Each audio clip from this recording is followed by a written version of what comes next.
Welcome back to clean news UP. चलिए देखते हैं उत्तर प्रदेश की 25 फटाफट बड़ी खबरों को। इससे पहले आप न्यूज को कहां से देख रहे हैं हमें कमेंट में बताना बिल्कुल ना भूलें। साथ ही हमारे फेसबुक पेज को भी फॉलो करें। फेसबुक पेज का लिंक डिस्क्रिप्शन में दिया गया है। प्राइवेट स्कूल के शिक्षकों के लिए खुशखबरी, मिलेगा ग्रेच्युटी का लाभ। प्राइवेट स्कूल में पढ़ा रहे शिक्षकों के लिए अच्छी खबर है। सुप्रीम कोर्ट ने माना कि निजी स्कूल्स में काम करने वाले शिक्षक कर्मचारी हैं और वे केंद्र सरकार द्वारा 2009 में संशोधित पेमेंट ग्रेच्युटी अधिनियम के तहत ग्रेच्युटी के हकदार हैं। आपको बता दें कि पीएजी अधिनियम 16 सितंबर 1972 से लागू है। इसके तहत उस कर्मचारी को ग्रेच्युटी का लाभ देने का प्रावधान है जिसने अपनी सेवानिवृत्ति, इस्तीफे या किसी भी कारण संस्थान छोड़ने से पहले कम से कम 5 साल तक निरंतर नौकरी की है। 10वीं और 12वीं के 58.78 लाख विद्यार्थी होंगे शामिल। उत्तर प्रदेश माध्यमिक शिक्षा परिषद की यूपी बोर्ड परीक्षा 2023 में 10वीं और 12वीं के कुल 58,78,448 विद्यार्थी शामिल होंगे। यूपी बोर्ड के लिए ये आंकड़े राहत देने वाले हैं क्योंकि पिछले 5 सालों से लगातार विद्यार्थियों की संख्या कम हो रही थी। वहीं इस बार पिछले साल की तुलना में लगभग 7 लाख विद्यार्थियों की संख्या बढ़ी है।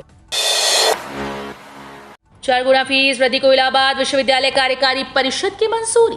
इलाहाबाद विश्वविद्यालय में आयोजित कार्यकारी परिषद की बैठक में सत्र 2022-23 से प्रभावी होने वाली 4 गुना फीस वृद्धि को मंजूरी दी गई। वैसे तो छात्र फीस वृद्धि को लेकर आंदोलित हैं, लेकिन विश्वविद्यालय की शीर्ष संस्था की मोहर लगने के बाद फीस वृद्धि औपचारिक रूप से लागू हो गई और अब इसकी वापसी या कटौती की कोई संभावना नहीं रह गई। कानपुर के 18,000 श्रमिक कॉलोनीज का योगी ने बताया समाधान। यूपी के श्रम मंत्री व कानपुर मंडल के प्रभारी अनिल राजभर ने कहा कि कानपुर के 18,000 श्रमिक कॉलोनीज को लेकर चल रहे विवाद का जल्द ही निष्कर्ष निकलेगा। यूपी सरकार आवास विकास के साथ मिलकर कार्य योजना बना रही है। इसे लेकर रिव्यू भी हो चुका है।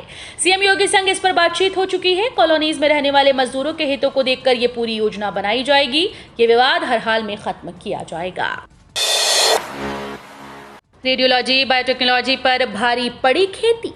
रेडियोलॉजी, बायोटेक्नोलॉजी, ऑप्टियोमेट्रिक, मेडिकल, माइक्रोबायोलॉजी जैसे प्रोफेशनल कोर्स पर खेती भारी पड़ रही है। इंटर पास कर करियर संभालने वाले मेधावी छात्रों के लिए खेती से बीएससी करना पसंदीदा बन गया है। क्रेज की वजह है इसकी मेरिट काफी हाई पहुंच गई। छत्रपति शाहू जी महाराज विश्वविद्यालय में पहली बार शुरू हुई बीएससी कृषि की पहली मेरिट सूची जारी की गई।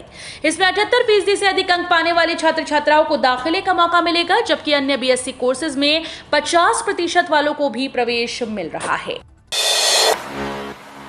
यूपीटीटीआई की टेक्सटाइल केमिस्ट्री छाई, इस साल 138 को मिली नौकरी। उत्तर प्रदेश वस्त्र प्रौद्योगिकी संस्थान के टेक्सटाइल केमिस्ट्री के छात्रों ने वर्ष 2022 में बेहतर प्लेसमेंट पाए। संस्थान में वर्ष 2022 में इस बैच के 138 छात्र नौकरी पा चुके हैं। उपलब्ध रिकॉर्ड के अनुसार टेक्सटाइल केमिस्ट्री में 49, टेक्सटाइल टेक्नोलॉजी में 29, टेक्सटाइल इंजीनियरिंग में 25 और मैन मेड फाइबर टेक्नोलॉजी में 35 छात्रों को रोजगार मिला है। वर्ष 2018-19 में टेक्सटाइल टेक्नोलॉजी के छात्रों का 96.67% प्लेसमेंट हुआ था। कृषि विभाग नहीं दे पा रहा डीबीटी का हिस्सा। कृषि विभाग 1 दर्जन से अधिक केंद्रीय योजनाओं में डायरेक्टर बेनिफिट ट्रांसफर वाली राशि के करीब 105 करोड़ का हिसाब नहीं दे पा रहा है। इस पर विभाग के अपर मुख्य सचिव डॉक्टर देवेश चतुर्वेदी ने सख्त नाराजगी जताई। इस बारे में उन्होंने कृषि निदेशक विवेक सिंह को 23 मई और 16 जुलाई को 2 पत्र लिखे। इस पत्र में पूछा गया कि वर्ष 2021-22 और वर्ष 2022-23 के दौरान जिलेवार स्वीकृत बजट में डीबीटी माध्यम से इतर धनराशि का व्यय किया गया, अगर किया गया है तो उसका विवरण दिया जाए। इलाहाबाद हाईकोर्ट ने 18 जातियां एससी लिस्ट से हटाई। इलाहाबाद हाईकोर्ट ने प्रदेश में 18 ओबीसी जातियों को अनुसूचित वर्ग में शामिल करने के संदर्भ में जारी सभी अधिसूचनाएं रद्द कर दी हैं। याचिका अधिवक्ता राकेश गुप्ता ने आदेश की जानकारी देते हुए बताया कि कोर्ट ने इन सभी अधिसूचनाओं के अमल पर पहले ही रोक लगा रखी थी। अखिलेश यादव और योगी सरकार ने अपने कार्यकाल में 2 अधिसूचनाएं जारी कर प्रदेश में 18 ओबीसी जातियों को अनुसूचित वर्ग में शामिल करने की बात कही थी। गौरतलब है कि इससे पहले वर्ष 2005 में तत्कालीन मुलायम सिंह यादव सरकार ने भी 1.5 दर्जन ओबीसी जातियों को एससी की सूची में शामिल करने का फैसला किया था। गोमती नदी की सफाई रोबोट नाव से ट्रायल शुरू। गोमती नदी अब रोबोट नाव के जरिए साफ हो सकेगी। बुधवार को एआई तकनीक वाली सौर ऊर्जा से लैस रोबोटिक ट्रेश बोट का गोमती के लक्ष्मण मेला घाट क्षेत्र में ट्रायल किया गया। मानव रहित नाव तलहटी तक की गंदगी साफ कर एक बार में करीब 2 कुंटल कचरा बटोर कर खुद किनारे आ जाएगी। इसे centre for innovation policy and social change ने बनाया है। मंडलायुक्त डॉक्टर रोशन जैकब और पर्यावरण सचिव आशीष तिवारी की मौजूदगी में परीक्षण किया गया। 73 अधिकारियों पर योगी सरकार का एक्शन, कारण बताओ नोटिस जारी। मुख्यमंत्री योगी आदित्यनाथ ने आम लोगों की शिकायतों के निस्तारण में बाधा बन रहे अधिकारियों पर एक्शन लिया। उन्होंने जन सुनवाई पोर्टल पर जन समस्याओं के निस्तारण में हीला हवाली करने वाले अधिकारियों के खिलाफ कार्रवाई के निर्देश दिए, जिस पर मुख्यमंत्री कार्यालय ने प्रदेश के 73 अफसरों को निशाने पर लिया और नोटिस जारी कर स्पष्टीकरण मांगा। संतोषजनक जवाब नहीं देने पर कार्रवाई होना तय है। हाईकोर्ट ने कर्मचारी पेंशनर्स को दी बड़ी राहत, 2006 से मिलेगा छठे ग्रेड पे का लाभ। हाईकोर्ट को फिर से कर्मचारियों को बड़ी राहत दी है। दरअसल उच्च न्यायालय के आदेश अनुसार अब कर्मचारियों को छठे ग्रेड पर मुताबिक लाभ दिया जाएगा। उन्हें यह लाभ 2006 से उपलब्ध कराया जाएगा। मामले में सुनवाई के बाद सरकार की विशेष अपील को निरस्त करते हुए खंडपीठ ने एकल पीठ के आदेश को बरकरार रखा। वहीं सरकार को आदेश दिए कि चतुर्थ श्रेणी कर्मचारियों को छठवें ग्रेड पे का लाभ 1 जनवरी 2006 से उपलब्ध कराया जाए। यूपी के यमुना एक्सप्रेसवे पर सफर हुआ महंगा। उत्तर प्रदेश के यमुना एक्सप्रेसवे पर सफर करना महंगा हो गया। टोल की नई दरें बुधवार मध्य रात्रि यानी 1 सितंबर शुरू होते ही लागू हो चुकी हैं। पिछले दिनों जेपी इंफ्राटेक प्राइवेट लिमिटेड की ओर से बढ़ी दरों का प्रस्ताव यमुना एक्सप्रेसवे औद्योगिक विकास अथॉरिटी को भेजा गया था, जिसे अथॉरिटी ने अपनी बोर्ड बैठकों में मंजूरी दे दी। हालांकि दोपहिया वाहनों, 3 व्हीलर और किसानों के ट्रैक्टर से जुड़े टोल की दरें नहीं बढ़ाई जाएंगी। नई दरों के हिसाब से अब कार वालों को ग्रेटर नोएडा से आगरा तक के लिए 165 किलोमीटर की एक तरफ यात्रा करने के लिए 415 रुपए की जगह 437 रुपए चुकाने होंगे। 2023 तक रिटायर हो जाएंगे यूपी रोडवेज के 36 अफसर। 2023 तक रिटायर हो जाएंगे यूपी रोडवेज के 36 अफसर। साल उत्तर प्रदेश राज्य सड़क परिवहन निगम में तैनात अफसरों के सेवानिवृत्ति की सूची जारी कर दी गई है। जारी सूची में उन अफसरों का ब्यौरा सामने आया जो अगले साल 2023 में सेवानिवृत्त होंगे और इनकी उम्र 60 साल हो जाएगी।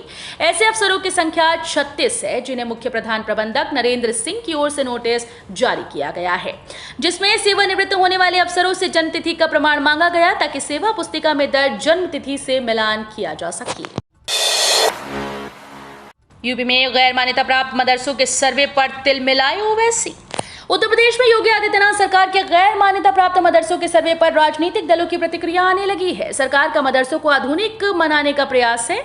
इस सर्वे को लेकर सर्वाधिक तिलमिलाए AIMIM के मुखिया असदुद्दीन ओवैसी हैं। उत्तर प्रदेश में सरकार के गैर मान्यता प्राप्त सर्वे के प्रकरण पर असदुद्दीन ओवैसी ने गैर मान्यता प्राप्त मदरसों के सर्वे कराने के योगी आदित्यनाथ यूपी सरकार के आदेश पर आपत्ति जताई। उन्होंने कहा कि ये तो सीधा सीधा छोटा NRC है। ओवैसी ने कहा कि योगी आदित्यनाथ सरकार ये सब कराने की जगह पर सीधा एक आदेश कर दे कि मुसलमान मत रहिए। गाजियाबाद में सर्कल रेट पर असर।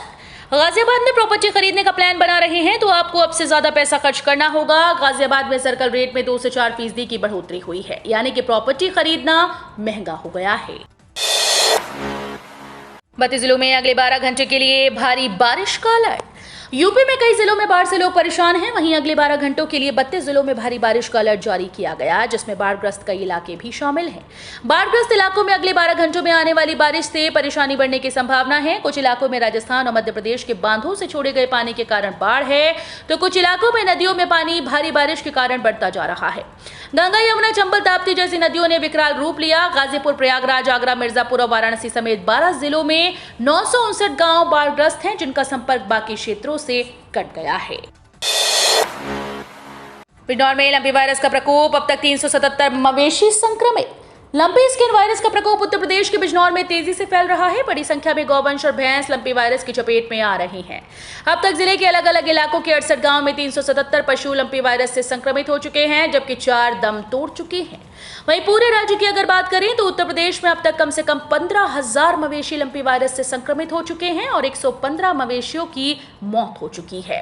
यूपी के 1414 गांव इस वायरस की चपेट में हैं। यूपी सरकार ने लंपी वायरस की रोकथाम के लिए टीम 9 का गठन किया, जो बीमारी की रोकथाम के लिए 29 अगस्त से 3 सितंबर तक 6 दिन का अभियान चला रही है। मुख्य सेविका भर्ती की मेन परीक्षा का शेड्यूल और सिलेबस जारी। उत्तर प्रदेश अधीनस्थ सेवा चयन आयोग ने मुख्य सेविका पद पर भर्ती के लिए आयोजित की जाने वाली मुख्य परीक्षा की परीक्षा योजना और पाठ्यक्रम जारी कर दिया है। परीक्षा योजना और पाठ्यक्रम आयोग की वेबसाइट upssc.gov.in पर अपलोड कर दिए गए हैं। एक्सिस बैंक में रोजगार का मौका, चपरासी के पदों पर भर्ती। रोजगार की तलाश कर रहे तमाम युवाओं के लिए रोजगार का एक और अवसर सामने आया। इस अवसर का लाभ उठाकर आप नौकरी प्राप्त कर सकते हैं। एक्सिस बैंक ने तमाम अभ्यर्थियों के लिए एक्सिस बैंक रिक्रूटमेंट 2022 नोटिफिकेशन जारी किया है, जिसके लिए अभ्यर्थी आवेदन कर सकते हैं। मुस्लिम बनो या गांव छोड़ो, यूपी में हिंदू परिवार को जान और जमीन दोनों से हाथ धोने की धमकी। यूपी में एक बार फिर से धर्म परिवर्तन को लेकर धमकाने का मामला सामने आया है। मुस्लिम बहुल गांव में कुछ लोग एक हिंदू परिवार को खुलेआम हिंदू धर्म को छोड़ने की धमकी दे रहे हैं। इतना ही नहीं, मुस्लिम धर्म न अपनाने पर गांव छोड़ने की भी बात कही जा रही है। पीड़ित ने मामले की शिकायत पुलिस अफसरों से की। मामला मथुरा जिले के कोसीकला थाना क्षेत्र की चौकी गोपाल बाग के अंतर्गत आने वाले मुस्लिम बहुल गांव मेहरौली का है।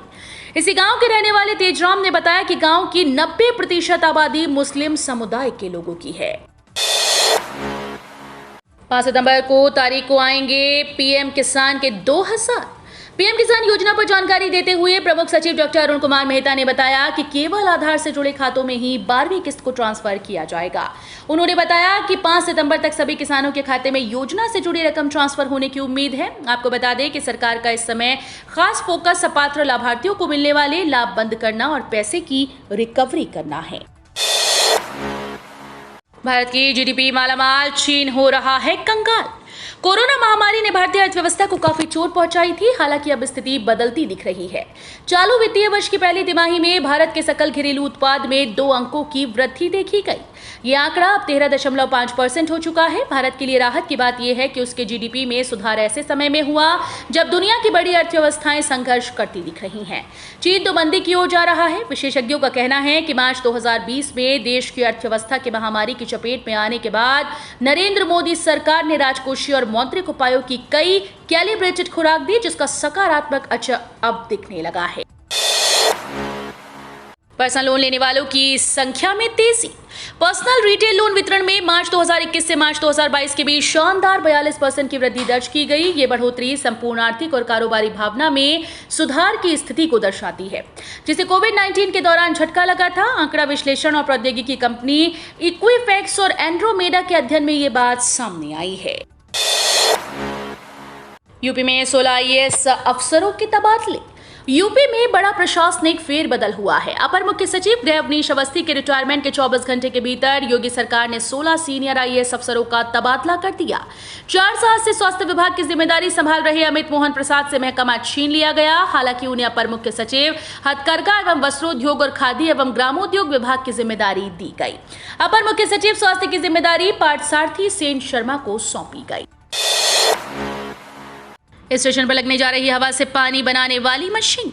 मुंबई के सेंट्रल रेलवे के रेलवे स्टेशन पर कुछ ही समय बाद हवा की मदद पानी को पैदा करने वाली मशीन को लगाया जाएगा। इस यंत्र को मेघदूत का नाम दिया गया है और जल्द ही इस यंत्र की मदद से पानी को हवा से पैदा किया जाएगा। रेल यात्री इस अनोखे यंत्र से पीने के पानी का लाभ उठा पाएंगे। मेघदूत एक ऐसा यंत्र है जो संक्षेपण के विज्ञान का उपयोग करके परिवेशी वायु से पानी निकालता है। इस यंत्र को AWG भी कहा जाता है। बता दें कि इस यंत्र को संयुक्त राष्ट्र की भी मान्यता प्राप्त है।